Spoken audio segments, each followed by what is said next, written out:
नमस्कार। प्राइम समाचारमा स्वागत छ। सुरु गरौँ अहिलेसम्मका प्रमुख समाचारबाट।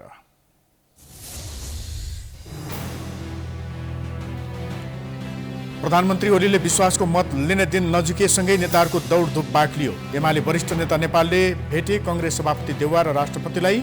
शनिबार कांग्रेस दलको बैठक। आजबाट रोकियो अन्तर्राष्ट्रिय उडान रोक्ने दिन अर्थात् बिहिबार दिनभर जसो त्रिभुवन अन्तर्राष्ट्रिय विमानस्थलमा यात्रु र विमानको चाप। सरकारी तथ्याङ्क अनुसार 1423वटा आइसियु बेड खाली हुँदा पनि संक्रमित उपचार नपाएर छटपटिँदै भएका बेड र भेन्टिलेटरको दुरुपयोग भएको आशंका। पूर्वी अफगानिस्तानमा आतंकवादीहरूको हमलामा परेर अफगान सुरक्षा बलका कम्तीमा 11 सदस्यहरू मारिए। अमेरिकी सेना बाहिरिन ढिलाइ हुँदा बढ्दै हिंसाका घटना। र युरोपा लिग फुटबलको फाइनलमा भिल्लारियल र म्यानचेस्टर युनाइटेड, आर्सेनल र रोमा पराजित।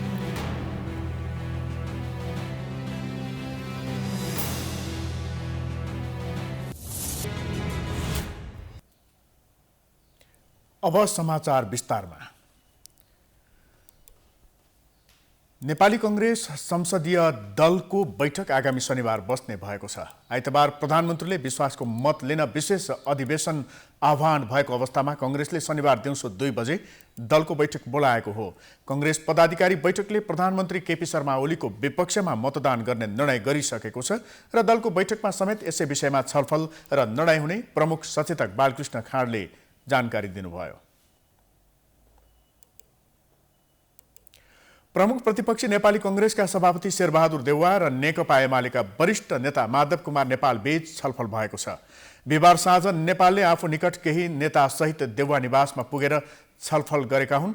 उनीहरू बीच करिब 1 घण्टा बढी छलफल भएको थियो। देउवा र नेपाल बीच सैद्धान्तिक छलफल भएको बताइएको छ।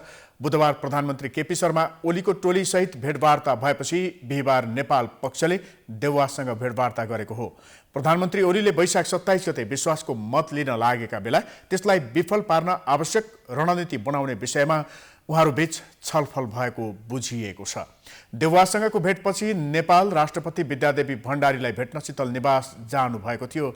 नेपाल पक्षका सांसदको सामूहिक राजीनामाको तयारी भइरहेका बेला उनी राष्ट्रपति भेट्न जानुलाई अर्थपूर्ण रूपमा लिइएको छ। मंगलबार माओवादी केन्द्रका अध्यक्ष प्रचण्ड र जसपा अध्यक्ष उपेन्द्र यादवसँग छलफल गरेका नेपालले बिहिबार देउवा र राष्ट्रपतिसँग छलफल गर्नुलाई अर्थपूर्ण रूपमा हेरिएको छ। प्रधानमन्त्री केपी शर्मा ओली विश्वासको मत प्राप्त गर्ने कसरतमा जुट्नु भएको छ। कांग्रेस र माओवादीले विश्वासको मत नदिने निश्चित जस्तै छ। जसपाको पनि 2 पक्ष विभाजित हुँदा ओलीलाई विश्वासको मत प्राप्त हुन निकै कठिन देखिएको छ।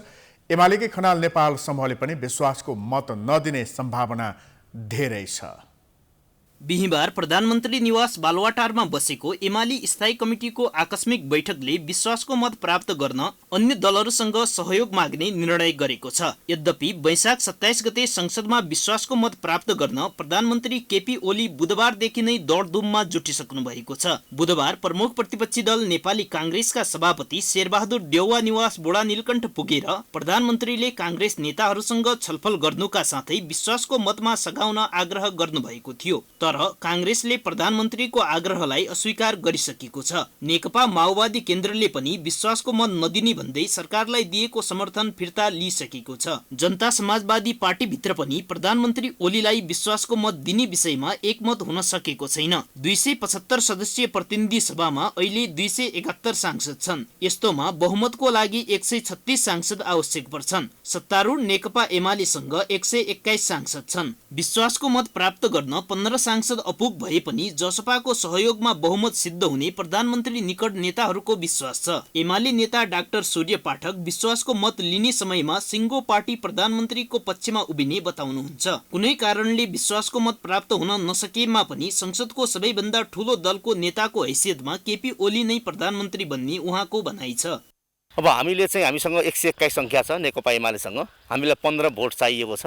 त्यसका लागि हामीले संसदमा प्रतिनिधित्व गर्ने विभिन्न राजनीतिक दलहरूसँग हाम्रो पार्टीले छलफल गरेको छ र हामीलाई के विश्वास छ भने वर्तमान सरकारले संसदबाट विश्वास मत प्राप्त गर्नेछ। नेकपा एमालेको 121 मत वर्तमान प्रधानमन्त्री केपी शर्मा ओलीको पक्षमा पर्ने कुरामा अहिले हामीले शङ्का गर्नुपर्ने ठाउँ छैन। प्रधानमन्त्रीले संसदमा विश्वासको मत प्राप्त गर्नु भएन भने यो धारा 76(2) को सरकार हो, धारा 76(3) मा जानेछ। सबभन्दा ठुलो राजनीतिक दलको हैसियतले नेकपा एमाले सरकार गठन गर्नेछ। चुलिएको पार्टी अन्तर्द्वन्द्वका कारण एमालेको खनाल नेपाल समूहले प्रधानमन्त्री ओलीलाई सहयोग गर्ने नगर्ने कुनै ठेगान छैन। खनाल नेपाल समूहले असहयोग गरेमा जसपाको समर्थन प्राप्त भएमा पनि संसदबाट विश्वासको मत प्राप्त हुने देखिँदैन। विश्वासको मतको पक्षमा सिङ्गो एमाले एकजुट भएर प्रस्तुत हुनको लागि पार्टीभित्रको अन्तर्द्वन्द्व समाधान हुन आवश्यक रहेको नेता ठाकुर गैरेको भनाइ छ। पार्टीभित्र अन्तर्द्वन्द्व चलिरहेको वर्तमान परिस्थितिमा खनाल नेपाल समूहले प्रधानमन्त्रीलाई सहयोग गर्न नसक्ने उहाँ बताउनुहुन्छ। अहिले नेकपा एमाले भित्र उत्पन्न भएको समस्यालाई हल गरेर पार्टीको एकतालाई कायम राखेर 27 गतेको सदनमा जाने वा विभाजित अवस्थामा जाने भन्ने कुराले 27 गते पछिको मतदानमा के हुन्छ भन्ने कुरा निर्धारण गर्छ। 27 गते भोट लिने, भोट पाइसकेपछि 28 गते हटाइदिने तयारी छ भन्ने कुरा पनि छ। त्यसकारणले यो आशंका कायम राखेर, अविश्वास कायम राखेर, बेमेलको अवस्था कायम राखेर सदनमा जाने कुराले सही निष्कर्ष आउँदैन। वैशाख 27 गते प्रधानमन्त्री ओलीलाई विफल तुल्याउन खनाल नेपाल समूहका सांसदहरूले फ्लर क्रस गर्ने वा अगावै सामूहिक राजीनामा दिने धेरैको आकलन छ। तर खनाल नेपाल समूहले कुनै निर्णय गरि नसकेकाले यस्तै हुन्छ भनेर ठोकुवा साथ भन्न सकिने अवस्था भने छैन। क्यामेरामा राधिका श्रेष्ठका साथमा प्रकाश जोशी, काठमाडौँ। कोभिड-19 कोरोनाको दोस्रो लहरले तीव्रता पाएसँगै गए रातिबाट अन्तर्राष्ट्रिय उडान बन्द भएको छ। नागरिक उड्डयन प्राधिकरणले सरकारको निर्णय अनुसार मध्यराति 12 बजे पछिका सबै तालिका रद्द गरिएको जानकारी दिएको हो। अधिकांश अन्तर्राष्ट्रिय उडान रोकिए पनि भारतबाट सातामा 2वटा उडान भने यथावत रहने प्राधिकरणले जनाएको छ। भारतबाट एउटा उडान नेपाल एयरलाइन्स र एउटा एयर इन्डियाले भर्नेछन्। यी उडानमा काठमाडौँ आउने यात्रुले अनिवार्य 10 दिन होटल क्वारेन्टिनमा बस्नुपर्ने व्यवस्था गरिएको छ। यात्रुले PCR नेगेटिभ आएको फोटो सहितको रिपोर्ट त्रिभुवन विमानस्थलमा अवतरणपछि बुझाउनु पर्ने नियम बनाइएको छ। अन्य उद्धार तथा चार्टर्ड उडान समेत यथावत रहने जनाइएको छ। बिहिबार उच्च रेकर्ड बनाउँदै 27वटा विमान बाहिरिएका थिए भने 26वटा विमान त्रिभुवन अन्तर्राष्ट्रिय विमानस्थलमा अवतरण भएका थिए। सरकारले यसअघि नै आन्तरिक उडान सेवा बन्द गरिसकेको छ।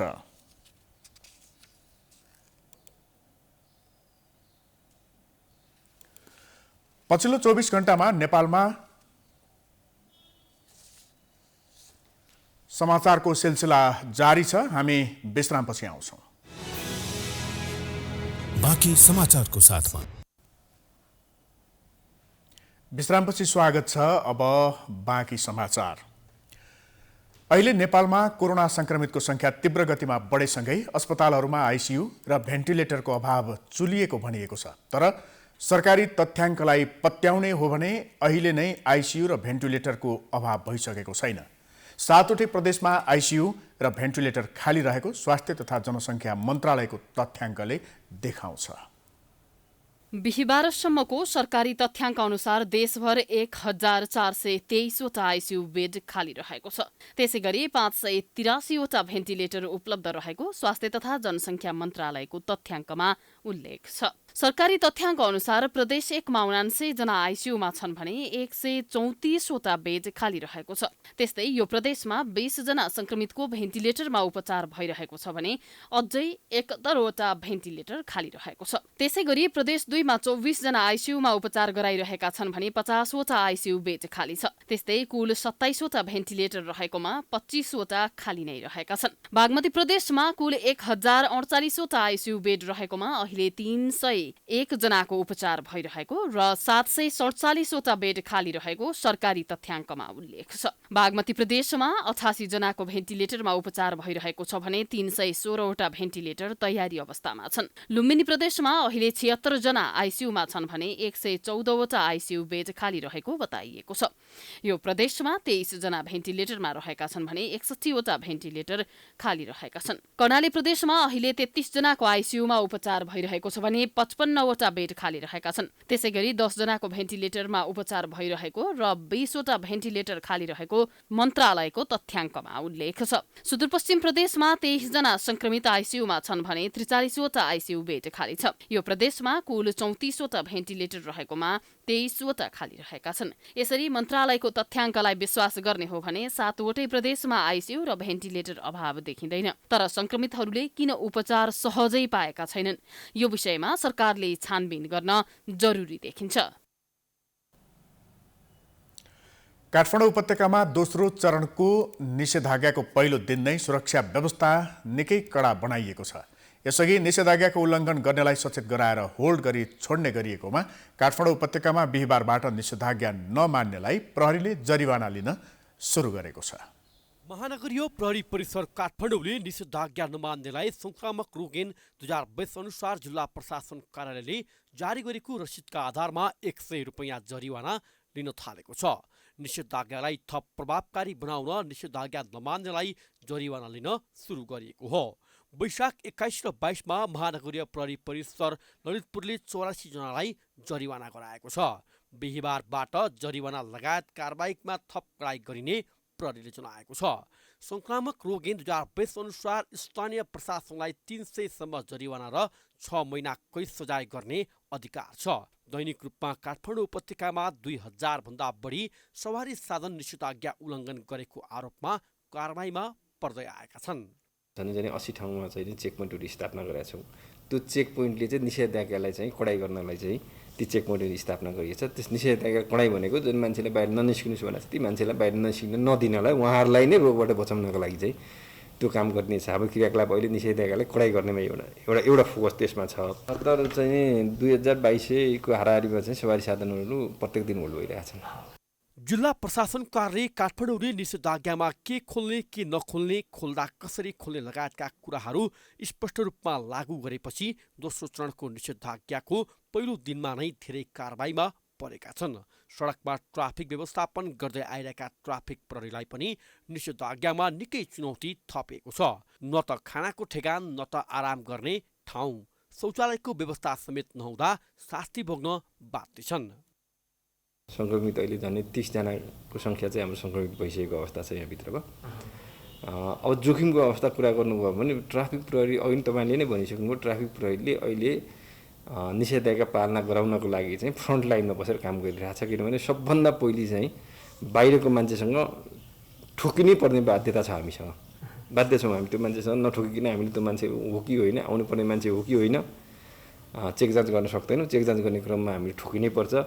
अनि सरदर मैले भने 30, 40, 50 कति हजारसम्म मान्छे निस्किन्छन् त्यो मान्छेसँग चाहिँ गाडी निस्किन्छ। ती गाडीसँग प्रत्येक गाडी हामीले चेक गर्छौँ।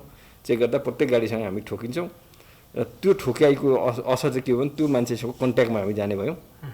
नजिक जानु पऱ्यो, सोध्नु पऱ्यो, कागज हेर्नु पऱ्यो। भनेपछि उसको त कन्ट्याक्टमा गयौँ हामी।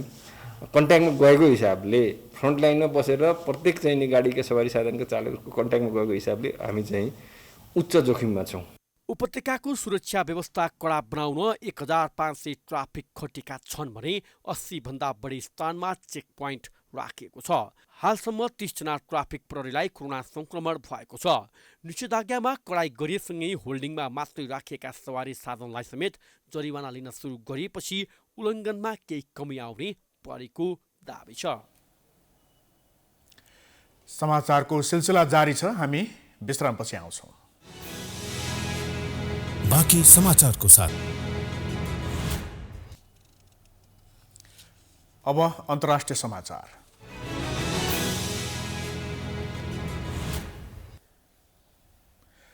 पूर्वी अफगानिस्तानमा आतंकवादीहरूको हमलामा परेर अफगान सुरक्षा बलका कम्तीमा 11 सदस्यहरू मारिएका छन्। गजानी प्रान्तको ख्वाजा ओमारी जिल्लामा तालिबान विद्रोहीहरूले 3 सुरक्षा चौकीमा आक्रमण गरेपछि अफगानिस्तानका 4 प्रहरी र 2 राष्ट्रिय गुप्तचर अधिकारीको मृत्यु भएको जिल्ला प्रमुख अहमद जिया याकोबीले जानकारी दिनुभएको हो। उक्त झडपमा 4 तालिबानी विद्रोही पनि मारिएको सरकारी पक्षको दाबी छ।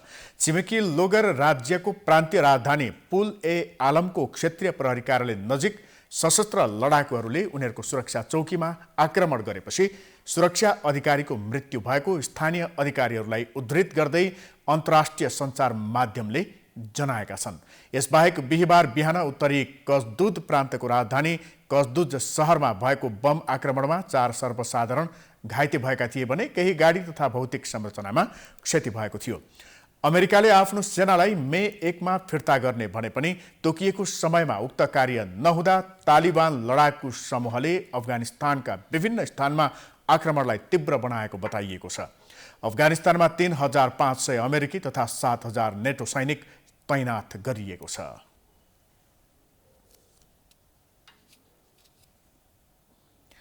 अब खेलकुदका समाचार।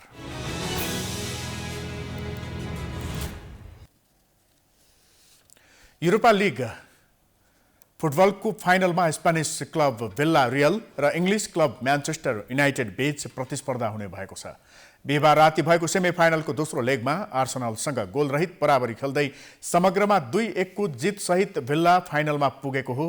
इङ्ग्लिस क्लब आर्सेनलको मैदानमा बराबरीमा रोकिए पनि विल्लाले पहिलो लेगमा निकालेको जितका कारण फाइनल यात्रा तय गरेको छ। विल्लाले पहिलो लेगमा 2-1 को जित निकालेको थियो। यस्तै सेमी फाइनलको दोस्रो लेगमा रोमासँग 3-2 गोल अन्तरले पराजित भए पनि समग्रमा 8-5 को जित निकाल्दै युनाइटेड फाइनल पुगेको हो। विल्ला र युनाइटेड बीचको फाइनल खेल मे 26 मा हुनेछ।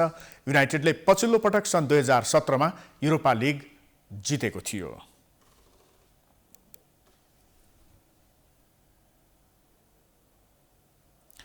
यो सँगै हामी समाचारको अन्त्यमा आइसकेका छौं। जाँदा जाँदै प्रमुख समाचार पुनः एकपटक।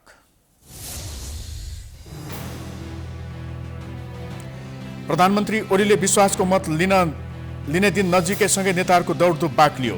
एमाले वरिष्ठ नेता नेपालले भेटे कांग्रेस सभापति देउवा र राष्ट्रपतिलाई। शनिबार कांग्रेस दलको बैठक।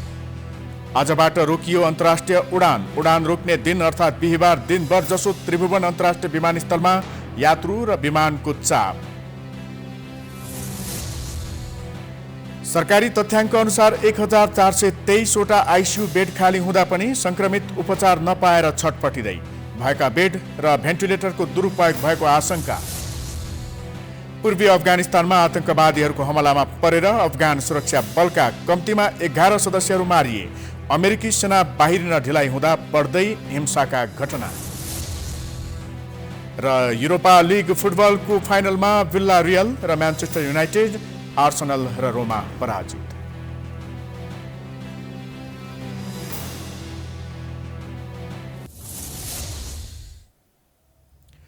समाचार अहिलेलाई सकियो। हेर्दै गर्नुहोला प्राइम टाइम्स टेलिभिजन। नमस्कार।